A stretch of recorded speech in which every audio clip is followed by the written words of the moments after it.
Hello friends, இப்போ நம்ம என்ன செய்ய போகிறோம்னா மாங்காய் தொக்கு செய்ய போகிறோம். இப்போ மாங்காய் சீசன் தானே, அதனால் இது மாதிரி ஒரு 8 மாங்காய் நல்லா கழுவி தோல் சீவிட்டு கிரேட் பண்ணி வச்சுருக்கேன். இப்போ இதில் என்ன பண்ணலான்னா, நல்லா ஒரு டேபிள் ஸ்பூனுக்கு வெந்தயம் ஃப்ரை பண்ணிக்கலாம்.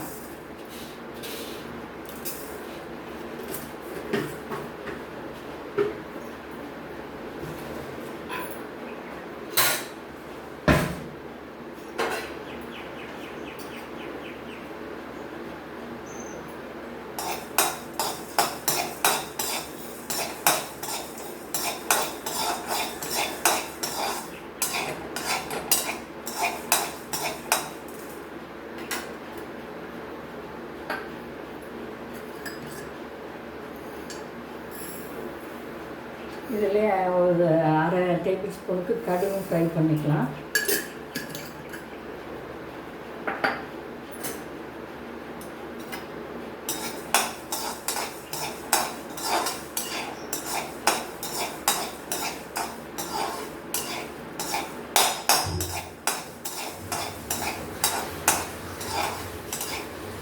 நல்லா எல்லாமே ஃப்ரை ஆகிடுச்சு.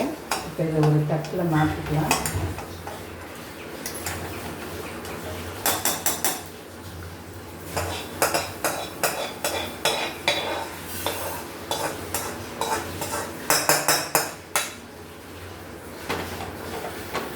அந்த கடாயை நல்லா காய வச்சுட்டு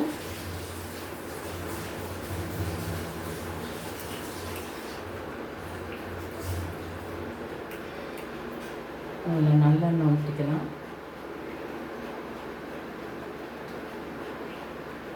8 மாங்காய்க்கு நான் வந்து ஒரு 1/4 லிட்டர் எண்ணெய் ஊற்றிருக்கேன்.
நல்லா எண்ணெய் காஞ்சிருச்சு. இதில் இப்போ வந்து நல்லா 1/2 டேபிள் ஸ்பூன் கடுகு போட்டுடலாம்.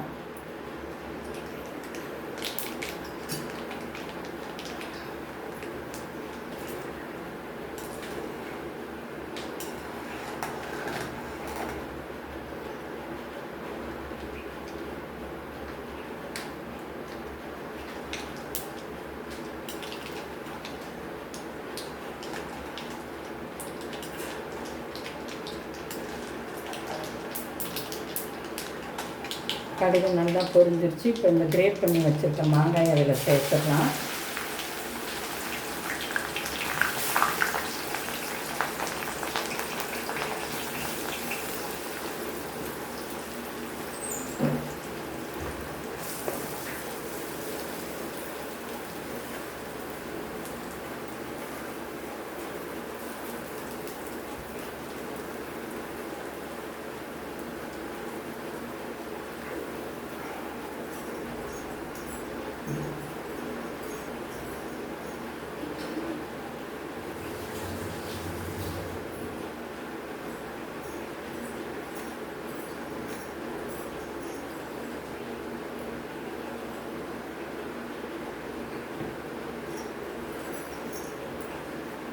இப்போ இந்த ஸ்டேஜில் இதுக்கு தேவையான கல் உப்பு சேர்த்துடலாம்.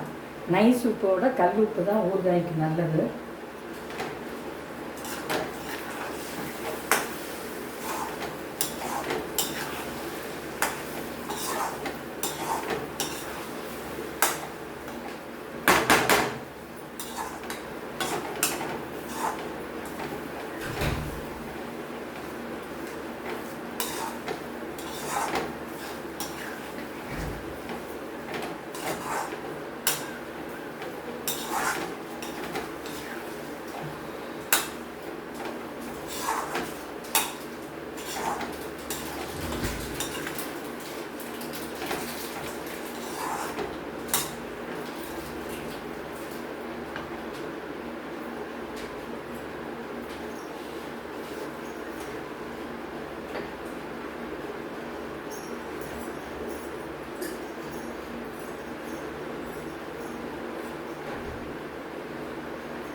இது வறுத்து வச்சுருக்க கடுகும் வெந்தயத்தையும் ஒரு மிக்ஸி ஜாருக்கு மாற்றி அரைச்சிடலாம். என்கிட்ட தனி மிளகாத்தூள் இருக்கிறதுனால நான் வந்து மிளகாய் வறுத்து அரைக்கலை. உங்கள்கிட்ட தனி மிளகாத்தூள் இல்லைன்னா ஒரு 10லேருந்து ஒரு 12 மிளகாய் உங்களுக்கு காரத்துக்கு தகுந்த மாதிரி வறுத்து அரைச்சிக்கோங்க.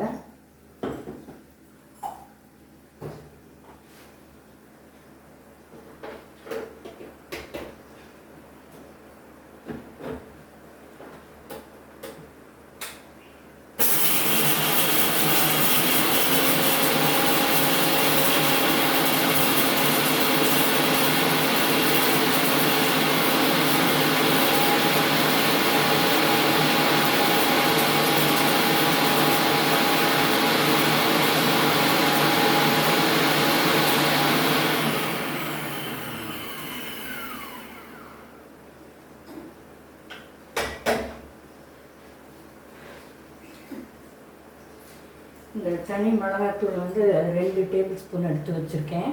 இதே இந்த கடுகு வெந்தயத்தோடு போட்டு ஒரு சுற்று சுற்றிக்கலாம்.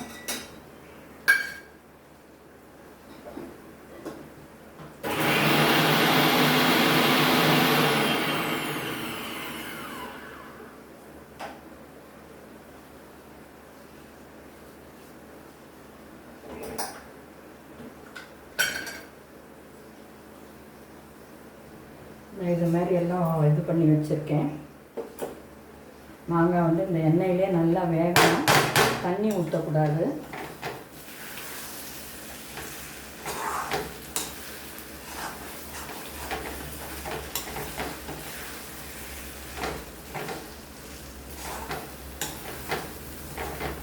இந்த மாங்காய் தொக்கு தயிர் சாதம், இட்லிக்கு இல்லை, தோசை, சப்பாத்தி எல்லாத்துக்குமே ரொம்ப நல்லாயிருக்கும். ட்ரை பண்ணி பாருங்கள். மாங்காய் வெந்துருச்சு. இப்போ இந்த ஸ்டேஜில் வறுத்து அரைச்சி வச்சுருக்கதை இதில் சேர்த்துடலாம்.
சூப்பரான மாங்காய் தொக்கு ரெடி. பாருங்கள், இது மாதிரி சைடில் எல்லாம் எண்ணெய் பிரிஞ்சு வரணும். அது வரைக்கும் இது அடுப்பில் தான் இருக்கணும். பாய், நம்ம அடுத்த வீட்டில் பார்க்கலாம்.